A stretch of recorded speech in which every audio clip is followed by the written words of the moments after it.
Most people, when they hear the word hack, typically think of passwords being stolen or viruses being installed on one's computer.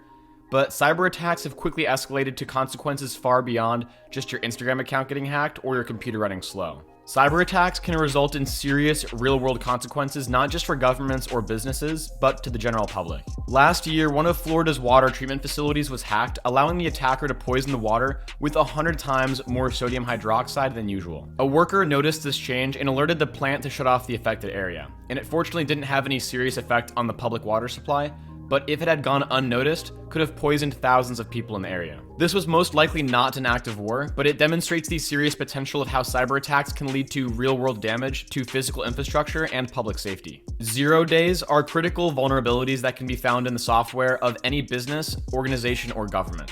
And anything that relies on code to function is capable of having such a critical vulnerability.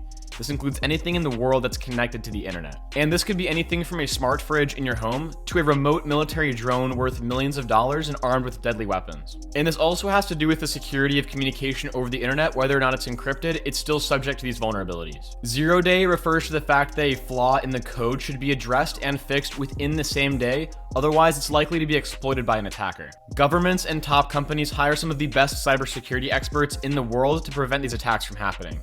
But the good guys certainly don't have all the smartest hackers working for them. Many of them are on their own, hunting for vulnerabilities for them to either exploit or to sell to the highest bidder. Oftentimes, the hacker who found the exploit will approach whoever's vulnerability it is and then try to sell it to them, sort of like a ransom, since they could always sell it to someone else who might find the exploit more valuable. But some never get to pay for a second chance at fixing a critical security flaw. Last year, Microsoft's email exchange servers were hacked by what the US says were hackers backed by China. And the attack was named Hafnium.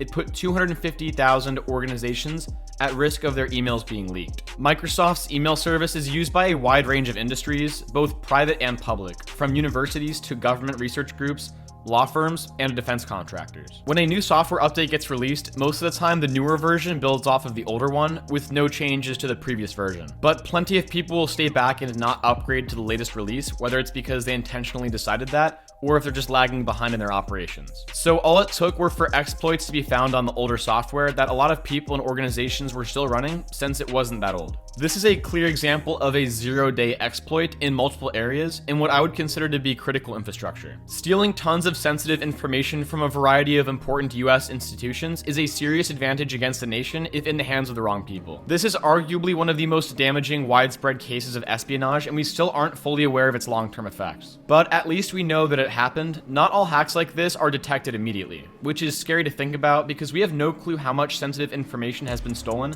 that might be used against us in the future. And that brings us to the idea of soft war, which has been going on between China versus the United States and the United States versus Russia. Companies and governments won't always know about all the 0 days that have been discovered by others in their systems. It obviously doesn't have to be revealed to them by someone from the outside, or maybe even if it's an inside job. Whoever found it could choose to wait and sell it for more later if it becomes a more valuable vulnerability to someone else, or they could choose to wait for the best time to exploit it. But both of these decisions would run the risk of their victims also discovering it and fixing it with an update, which would make it basically worthless. Well, that is if it's an internal system, like with a government agency. If there's some kind of vulnerability there, they're going to patch everything instantly.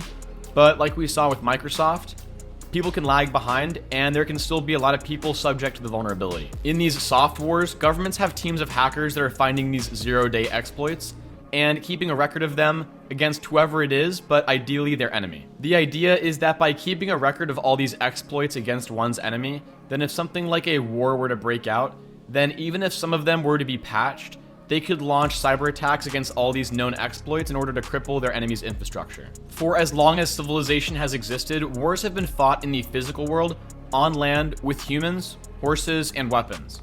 Then it moved to tanks, guns, and planes, and now it's turned into remote-controlled drone strikes, missile launches, nuclear threats, and moved more into cyberspace, where wars are increasingly fought over the internet. In traditional warfare, we know who attacked, where, and how.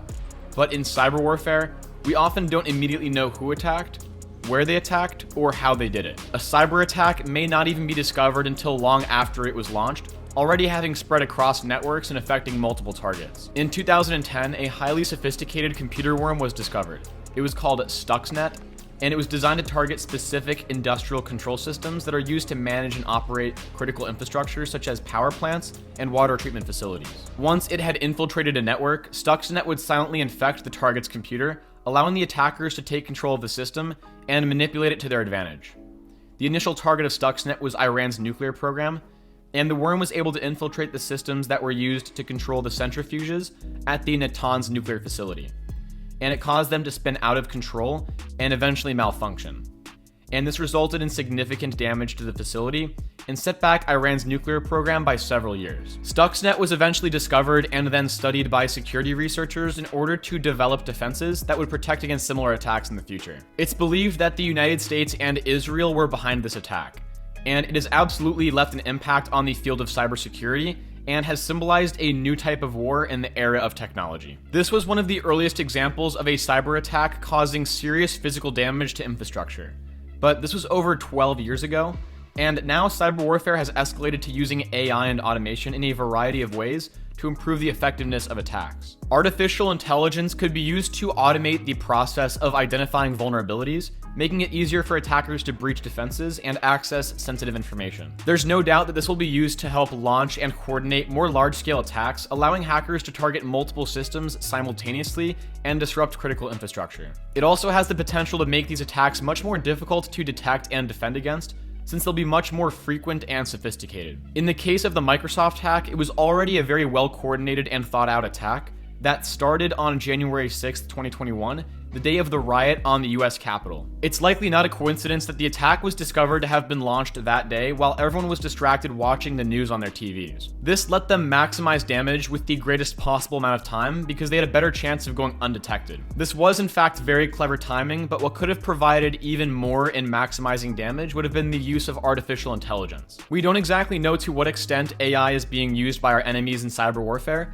but it's safe to say that current AI technology is absolutely more than capable of assisting in cyber attacks in order to improve speed, scale, and damage. In the case of Microsoft, the attacker could have easily been using AI to more quickly identify victims that had not immediately updated their software after a patch had been released. Artificial intelligence would also be extremely useful in sorting through the mass amounts of data that was stolen from this email hack. We may never know for sure the full extent of the damage, who was responsible for it, or what the deeper intentions of the attack were. The motivations behind a cyber attack can be for a variety of different reasons, and it's rarely clear whether a cyber attack was done by a government or by an individual or group of independent cyber criminals. Cyber attacks could be done for political reasons, maybe to gain leverage in negotiations or to blackmail the enemy, or it could be done for economic motivations, where they want to collapse the economy of an enemy country or to extort money from their victim. Or like I mentioned, a nation could be finding and keeping a record of known vulnerabilities against their enemy and could use them later on, or all at once if a war breaks out and immediately use them to cripple their infrastructure. We've seen devastating cyber attacks happen as a result of serious political tensions. Not Petya was a ransomware attack that was launched in June of 2017 against targets mainly in Ukraine, but also other countries. The attack quickly spread and caused widespread damage to businesses and government infrastructure. It was later discovered that the attack was likely carried out by the Russian government in an attempt to cause disruption and chaos in Ukraine. When the malware infected a computer, it would encrypt all the data on the machine and then demand a ransom in order to unlock it. However, unlike a typical ransomware, the Not Petya malware would delete all critical system files and then make the computer unable to boot. The attack caused significant damage to businesses, especially in Ukraine, and even in Russia where it was initiated. The Danish shipping company Maersk reported that it had caused $300 million in damages, while the US pharmaceutical company Merck reported that it had lost more than $500 million as a result of the attack. With the Not Petya example, we saw how cyber warfare in the form of malware, like a worm or virus, can infiltrate and disrupt the computer systems of an enemy. A form of cyber warfare that's similar to malware is phishing attacks, and this comes in the form of fake emails or websites where they get people to enter their credentials like username and password to be able to steal their identity or whatever it is on that website. Or it could be just anything that reveals sensitive information by using a website that you think is real but is really just malicious. Cyber warfare also involves the use of intelligence gathering and analysis to better understand the capabilities and vulnerabilities of an enemy's computer system, which includes monitoring network traffic and just analyzing any data that is gathered. And this could be in the form of something similar to the espionage that happened with the Microsoft email hack, where the vulnerability itself provides access to information that could be very useful on its own, but could even point to more areas of vulnerability inside different systems. One of the major challenges in cyber warfare is the difficulty in identifying who it was that launched an attack.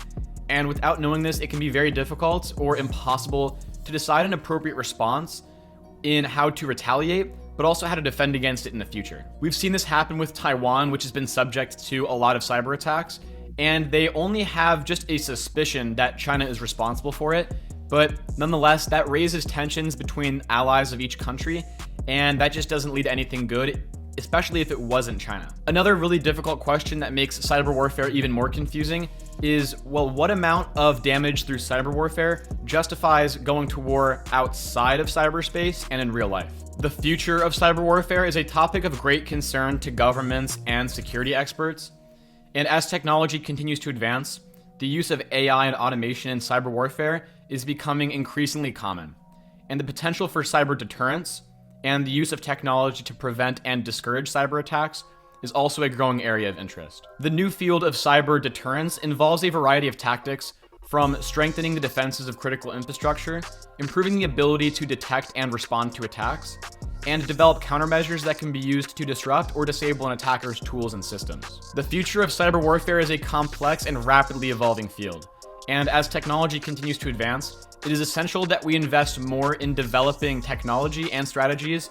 that can protect ourselves against these threats. That's all I got for this video. I hope you guys enjoyed. If you did, hit that thumbs up. I'll see you guys in the next video. Peace.